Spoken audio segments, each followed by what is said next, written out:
तारीख 3 दिसंबर 1971। समय शाम 5:30। जगह इस्लामाबाद। पाकिस्तान सरकार ने हमले के आदेश दिए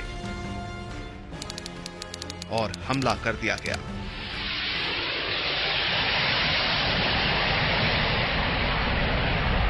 तीन दिसंबर को शाम 5:30 बजे पाकिस्तान सरकार ने आदेश दिया भारत पर हवाई हमले का और ठीक 5:40 पर पाकिस्तानी एयरफोर्स के पहले दस्ते ने भारत पर आक्रमण के लिए उड़ान भर दी।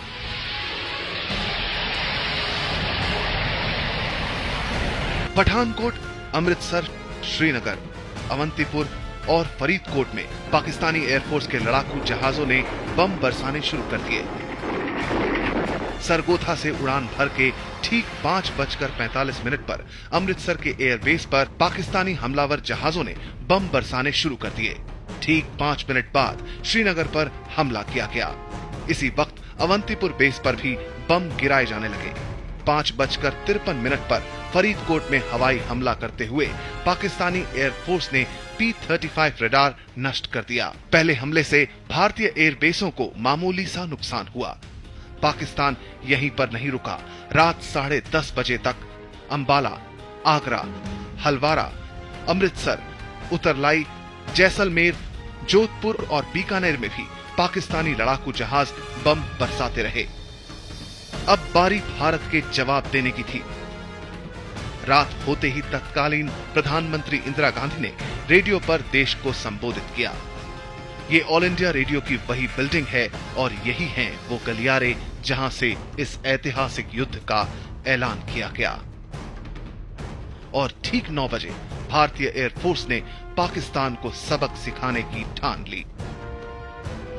ऑल इंडिया रेडियो पर जैसे ही हमारी प्रधानमंत्री ने देश को संबोधित किया, उसी वक्त पाकिस्तान को सबक सिखाने का ऐलान हो गया। Courage, dignity and self-restraint with which we have faced this challenge. Indian air force ने जवाबी हमला करते हुए मुरीद, मियांवाली, सरगोधा, चांदेर, रिसालेवाला, रफीकी और मसरूर के एयरबेस को तबाह कर दिया। पाकिस्तान के पास ना तो ताकत थी, ना उनके टैक्टिक थी। वो एक डेस्परेट एक्शन था। समझते थे कि चाइना और अमेरिका उनकी मदद करेंगे। हमारी तरफ से हम तैयार थे। उस वक्त जिस वक्त लड़ाई शुरू होने वाली थी, उस वक्त बिल्कुल तैयार थे बांग्लादेश में जाने के लिए। मैं तो उधर ही था और मैं पैरा ट्रूपर था। हमारी पैरा बटालियन थी जिसको पूरी खबर थी चारों तरफ ऑपरेशन क्या होना है, क्योंकि हम वही ड्रॉप करते जहां पर हमें कमजोरी उनकी मिलती। तो वो मालूम था हमको कि ये जीत नहीं सकते। और फिर हमारे जो टैक्टिक्स थे और जो हमने तैयारी की थी, मैंने पहली लड़ाइयाँ भी देखी, कभी ऐसी तैयारी नहीं देखी। कभी इतना यकीन हमारे दिल में नहीं था कि इतनी अच्छी तैयारी है हमारी कि हम हार नहीं सकते और जो ऑब्जेक्टिव है उसको अचीव करेंगे। देखते ही देखते घमासान छिड़ गया। भारत की जवाबी कार्रवाई इतनी जबरदस्त थी कि 2 दिन से भी कम वक्त में उसका आकाश पर कब्जा हो गया। पाकिस्तान का ऑपरेशन चंगेजी पूरी तरह फेल हो चुका था। पाकिस्तान चाहता था कि वो पहले हवाई हमला करके भारत के एयरबेसों को तबाह कर दे ताकि भारतीय वायुसेना अगले 6 दिनों तक उड़ान की तैयारी भी न कर सके। लेकिन ये मंसूबे फेल हो गए। इंडियन एयरफोर्स को मामूली नुकसान तो हुआ, लेकिन उसका जवाब पाकिस्तान को भारी पड़ गया। जंग छिड़ चुकी थी। हवाई हमला करने का पाकिस्तानी मंसूबा बेहद खतरनाक था। वो चाहते थे कि हवाई हमलों से भारतीय वायुसेना की कमर तोड़ दी जाए ताकि जब वो जमीनी आक्रमण करें तो कोई उन्हें विरोध का सामना न करना पड़े। लेकिन इतिहास को तो कुछ और ही करवट लेनी थी। 3 दिसंबर 1971 को शुरू हुई ये जंग 13 दिनों में ही खत्म हो गई।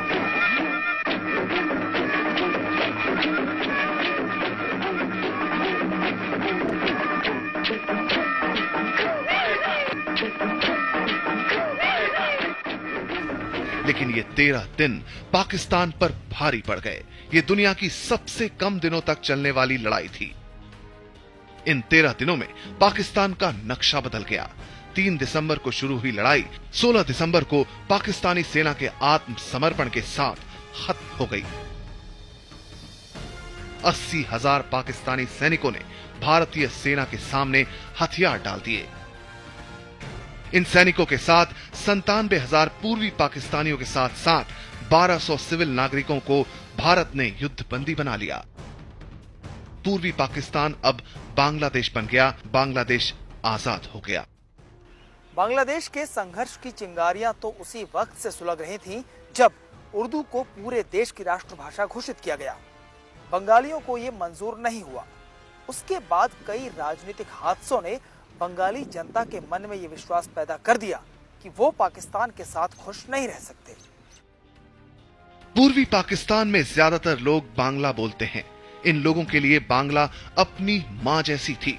इन बंगालियों की भावनाओं पर हथौड़ा चलाते हुए उर्दू को पूरे पाकिस्तान की राष्ट्रभाषा घोषित कर दिया गया। इस मुद्दे पर पूर्वी पाकिस्तान में एक बड़ा आंदोलन हुआ। बंगला के फीलिंग थी, ये दोनों तरफ थी। जो हमारा बंगाल था उसमें उस वक्त बहुत बड़ी फीलिंग थी। जय बंगला, हर एक आदमी आपसे जय बंगला बोलता था और बंगला बंधु का नाम लेता था। वो आपस में उस वक्त जो फीलिंग अब है खराब, वो नहीं थी। वो बहुत अच्छी फीलिंग बन गई थी पूरे बंगाली। और एक्चुअली वो वॉर बंगाल और पंजाब की बन गई थी, जो पाकिस्तान का पंजाब था, और बंगाली को वो बहुत बुरी तरह ट्रीट करती थी। 1970 में बांग्लादेश की आजादी की चिंगारी को एक गलत राजनीतिक फैसले ने हवा दे दी। ये फैसला पाकिस्तान पीपल्स पार्टी के नेता जुल्फिकार अली भुट्टो का था। पूर्वी पाकिस्तान की अवामी लीग पार्टी ने आम चुनावों में 313 सदस्यों वाली पाकिस्तानी संसद में 167 सीटें जीतकर सरकार बनाने का दावा ठोक दिया। अवामी लीग के नेता शेख मुजीबुर रहमान का ये दावा जुल्फिकार अली भुट्टो को रास नहीं आया। उन्होंने शेख को सत्ता सौंपने से इनकार कर दिया। मेरे ख्याल में तो सुसाइडल डिसीजन था, जो कि हर एक को समझना चाहिए था। क्योंकि फौज जो है, आपको पाकिस्तान की फौज में उस वक्त तो बहुत ज्यादा एरोगेंस थी। वो तो किसी को समझते ही नहीं थे, अपने खुदा के बराबर समझते थे। तो बंगाली की तो बिल्कुल अपने पैर की जूती समझते थे। तो जो बंगाली वहां से छोड़ के आए, जो बाद में हमको मिले, मुक्ति पाने में मिल चुके थे, उनसे यही पता लगा कि उनकी कोई इज्जत नहीं, बल्कि हर बात में उनकी कंटेम्प्ट से उनका। बिल्कुल सही बात है, भुट्टो साहब की बहुत पॉलिसी खराब थी अपनी पावर लेने के लिए।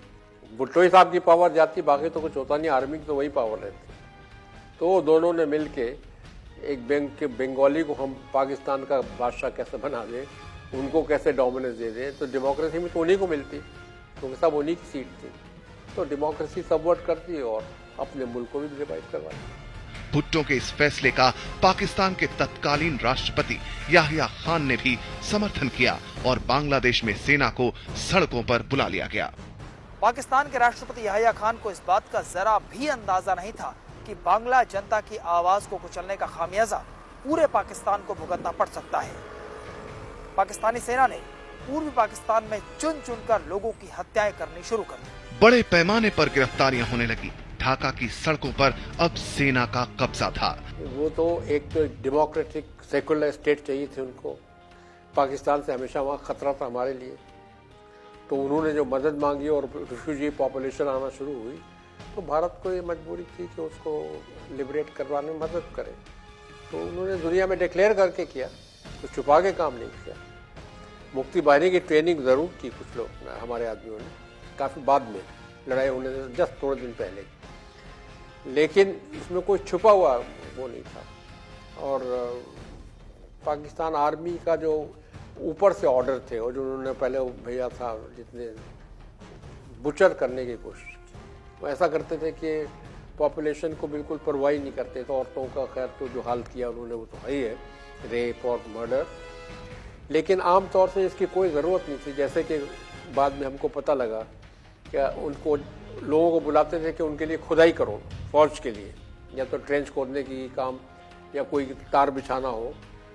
तो जब खुदाई वो ख़त्म करते थे तो बजाय पैसा देने के उनको गोली मारते। तो ये सब करने के बाद वो मुल्क तो उनका था ही नहीं, मुल्क तो उन्होंने खुद ही ख़त्म कर दिया था। क्योंकि अगर मुल्क में वो रहना चाहते तो ये कार्रवाई नहीं करते। लेकिन उनका इरादा ही था कि इनको दबा के किसी तरह रखें कि हट जाएं हम। तो भारत का इंटरवेंशन जरूरी था। अवामी लीग पर प्रतिबंध लगा दिया गया और शेख मुजीबुर रहमान को 25 मार्च की आधी रात को 1:30 पर गिरफ्तार कर पश्चिमी पाकिस्तान भेज दिया गया।